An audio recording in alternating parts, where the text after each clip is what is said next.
नमस्कार, मैं मनीष सिंह आप सभी का साहित्य संसार यूट्यूब चैनल में स्वागत करता हूं। आज हम लोग इस वीडियो के अंतर्गत अर्थालंकार के अंतर्गत आने वाले उत्प्रेक्षालंकार के बारे में पढ़ेंगे। तो उत्प्रेक्षालंकार कहते किसे हैं, पहले हम इसकी चर्चा करते हैं। जहां उपमेय और उपमान में संभावना पकड़ दी जाती है वहां पर उत्प्रेक्षालंकार होता है। देखिए मैं लिख देता हूँ परिभाषा। जहां उपमेय में उपमान की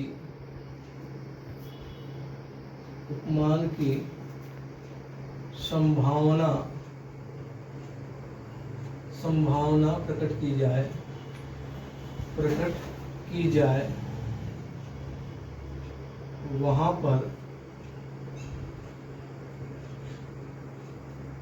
उत्प्रेक्षालंकार होता है।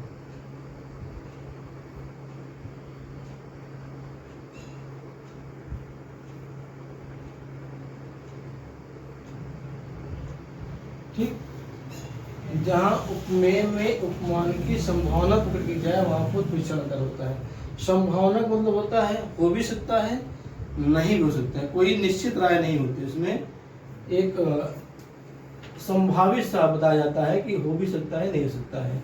तो उत्प्रेक्षालंकार के ये है, जहां उपमेय में उपमान की संभावना पकड़ की जाए वहां पर उत्प्रेक्षालंकार होता है। ठीक है, अब इसका एक उदाहरण आपको देखते हैं, उसके बाद तब आपको जो है पूरी तरह से समझ में आ जाएगा मैं कहना क्या चाहता हूँ। ये मैंने आपके सामने एक उदाहरण लिखा है उत्प्रेक्षालंकार का। ये जो पंक्ति है वो मैथिली षड्गुप्त द्वारा रचित है।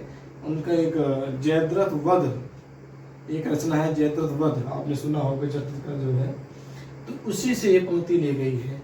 तो मैं देखिए मैं कहते क्या है गुप्त जी, कहती हुई उत्तरा के नेत्र जल से भर गए, हिम के कणों से पूर्ण मानो हो गए पंकज नए। पहले मैं इसका अर्थ क्लियर करता हूँ। ये उस समय का वर्णन है जब अभिमन्यु का वध हो गया था। तो जब अभिमन्यु का वध हो गया, जब ये उत्तरा यानी उसकी जो पत्नी, उनकी पत्नी का नाम उत्तरा था, उनको जब ये मालूम हुआ तो उनके नेत्र में यानी उनकी आंखों में आंसू आ गए, यानी आंखों में जल बयानी आंसू आ गए और हिम के कणों से पूर्ण मानो हो गए पंकज नए।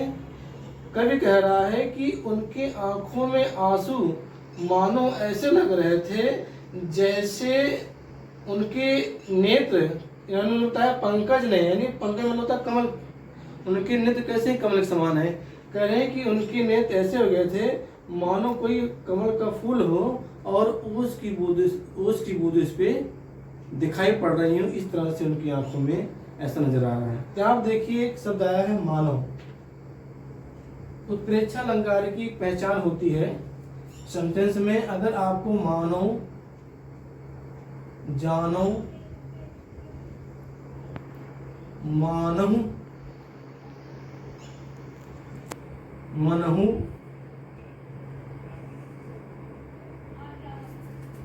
जनहु, ठीक है, जब ऐसे शब्द आपको सेंटेंस में दिखाई दें तो आंख मूंद करके आगे लीजिए उत्प्रेक्षालंकार का उदाहरण। मानो, जानो, मानहु, मनहु, जनहु। ठीक है, अब आप देखिए सेंटेंस देखिए।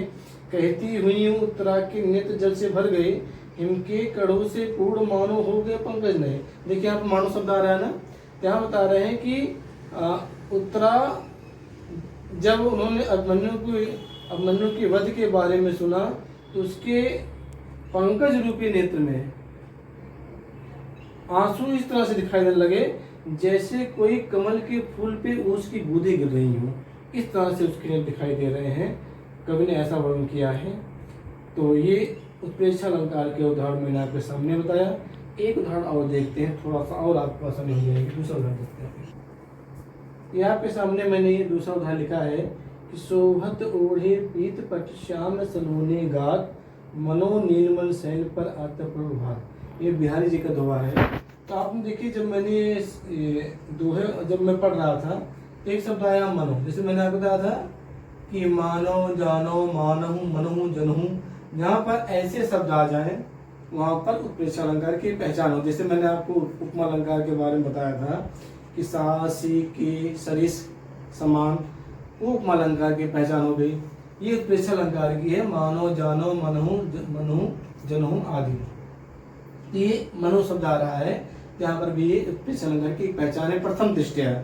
जब वाक्य को पढ़ेंगे तो प्रथम दृष्टया में नहीं, प्रथम दृष्टया में ये पहचान हो जाएगी कि ये मनो है तो उत्प्रेक्षा अलंकार है। अब पहले हम इसका अर्थ समझते हैं कि शोभत ओढ़े पीठ पर श्याम सलोने गाद।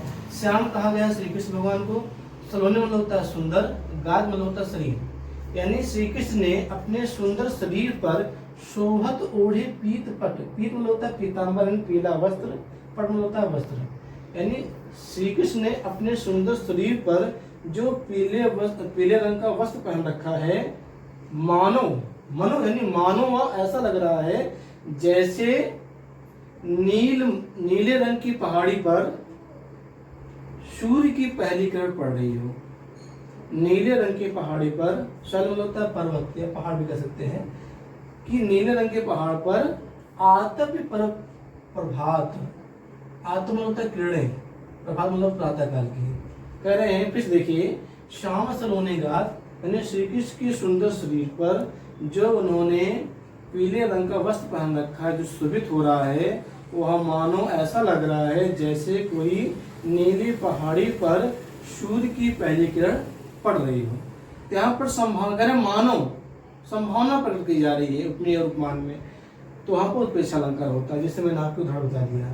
अब पुनः एक बात सुन लीजिए, उत्प्रेक्षा अलंकार की भाषा क्या होती है। जहाँ उपमेय में उपमान की संभावना प्रकट की जाए वहाँ पर उत्प्रेक्षा अलंकार होता है। इसकी पहचान क्या है, मानो, जानो, मानो, मनहु, जनहु, जानो, ये इसकी पहचान है। प्रथम दृष्टया जब वाक्य को देखेंगे, अगर ये शब्द आपको दिखाई दे तो जो है वहाँ पर उत्प्रेक्षा अलंकार हो जाएगा। और मैंने आपको दो उदाहरण बताए। पहला उदाहरण आपको बताया, कहती हुई उत्तरा के नेत्र जल से भर गए, हिम के कणों से पूर्ण मानो हो गए पंकज ने, मैथिली की वो कविता थी। दूसरा है, शोभत ओढ़े पीत पट श्याम सलोने गाद, मनो निर्मल शैल परात प्रभात, बिहारी जी का दोहा है। इसमें बताया जा रहा है कि श्री कृष्ण के सुंदर शरीर पर जो उन्होंने पीले रंग का वस्त्र पहन रखा है, वह मानो ऐसा लग रहा है जैसे नीली पहाड़ी पर प्रातः काल की सूर्य की किरणें पड़ रही हों, ऐसा नजर आ रहा है। तो मुझे उम्मीद है कि आज आप लोगों ने अर्थालंकार के अंतर्गत आने वाले उत्प्रेक्षा अलंकार को समझ लिया होगा। और मैं पुनः एक नए वीडियो के साथ फिर आऊँगा अर्थालंकार के अंतर्गत आने वाले अतिशयोक्ति अलंकार के बारे में। तब तक के लिए आप सभी का धन्यवाद।